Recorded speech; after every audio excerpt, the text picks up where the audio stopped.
si tu es freelance ou dirigeant solo, tu vas très certainement te reconnaître. Donc la question, c'est pas est-ce que la SASU est bonne ou mauvaise, c'est est-ce qu'elle est adaptée à son besoin. C'est le genre d'entreprise qui fonctionne bien, mais où les décisions comptables font une énorme différence. 54 000 € pour que lui touche 30 000 €. Alors attention, je dis pas que le salaire est mauvais, je dis juste qu'en SASU, 100% salaire, c'est rarement efficace. Bonjour à tous, aujourd'hui on va analyser une entreprise fictive mais très réaliste.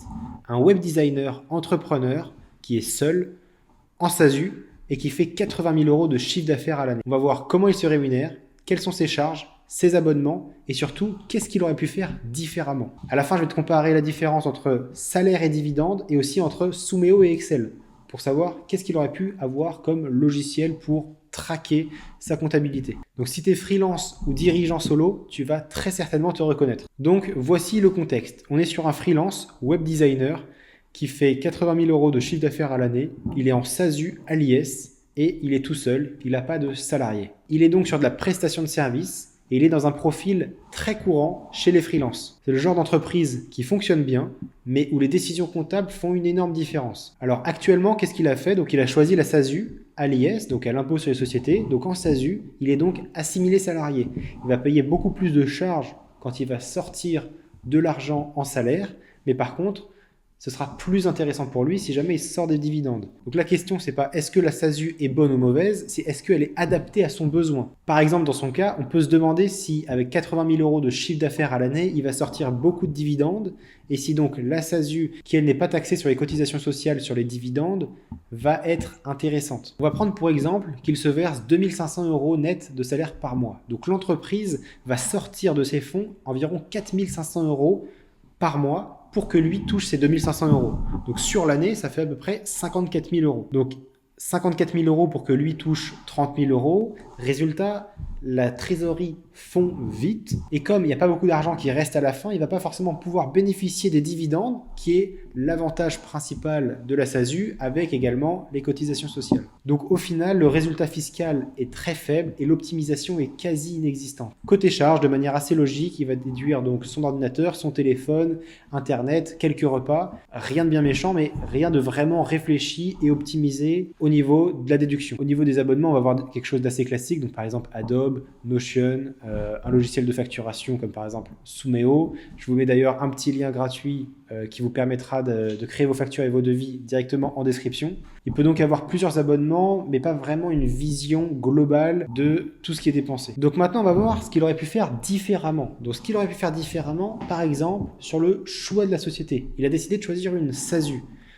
Peut-être que comme il est tout seul et qu'il ne fait pas énormément de chiffre d'affaires, peut-être que se diriger vers une SARL ou une EURL aurait été intéressante. Évidemment, ça dépend à chaque fois de vos aspirations, de ce que vous souhaitez. C'est en aucun cas un conseil fiscal ou comptable ni juridique. Si vous souhaitez avoir un avis approfondi, évidemment, contactez des experts comptables ou des avocats fiscalistes. Ils sauront bien mieux vous aiguiller sur le choix de votre société.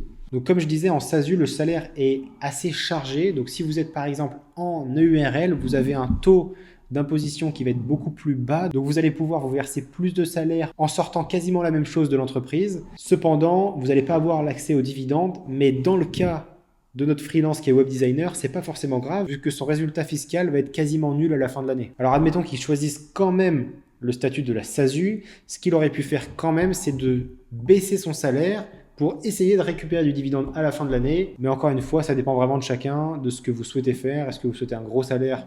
Plus vous avez de salaire, évidemment, plus vous pouvez emprunter, plus vous pouvez faire d'actions au quotidien. Si par contre, vous préférez attendre les dividendes, c'est un mode de vie un peu plus décalé qui nécessite vraiment une stratégie un peu plus poussée. Alors attention, je ne dis pas que le salaire est mauvais, je dis juste qu'en SASU, 100% salaire, c'est rarement efficace. Alors donc deuxième point, les charges. Alors beaucoup de freelances font cette erreur où en fait, ils sous-déduisent beaucoup de charges. Ça vaut le coup de se pencher sur ce que vous pouvez déduire et donc d'essayer d'agrandir votre résultat net à la fin de l'année justement, et donc de passer plus de choses de manière complètement légale sur la société. Alors ensuite, un troisième point, ça va plus être de l'ordre de la charge mentale, et donc là je vais vous parler donc de la facturation. Admettons que notre freelance fait ses factures sur Excel avec un template qui n'est pas forcément à jour, qui ne respecte pas les normes actuelles, et donc en charge mentale, c'est beaucoup. Les devis, la centralisation donc des devis, des factures et donc du suivi des paiements et de tout ce que les clients vont lui devoir au final comme argent. Donc comment il aurait pu mieux faire?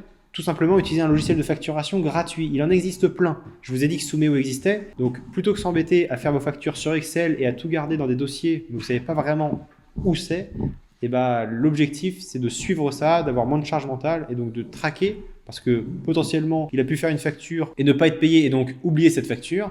Donc l'idée c'est vraiment d'avoir un logiciel qui centralise tout ça pour réduire la charge mentale et surtout passer plus de temps à démarcher les clients et donc à trouver du business réellement. Pour conclure, ce freelance, il fait rien de mal. En fait, il n'a juste pas été aiguillé forcément au début de la création de sa société pour choisir le bon statut, pour choisir le bon logiciel de facturation et de gestion de sa société, ou même pour déduire les charges de la bonne manière. Donc si vous voulez soit sortir de la micro-entreprise et démarrer la création d'une société, je vous recommande vivement de vous pencher vers un avocat fiscaliste, un comptable, ou même vous, votre culture sur Internet et sur YouTube via des vidéos, pour essayer de comprendre quel statut, quel choix juridique pourrait être le mieux adapté à votre besoin. Il n'y en a aucun qui est bien ou pas bien. Ils sont vraiment tous différents en fonction de ce que vous voulez faire. Donc voilà, n'hésitez pas à me dire en commentaire si cette vidéo vous a plu, si vous voulez que je fasse un autre cas pratique et si vous avez d'autres idées sur les cas pratiques que je pourrais faire. Et sur ce, je vous dis à bientôt.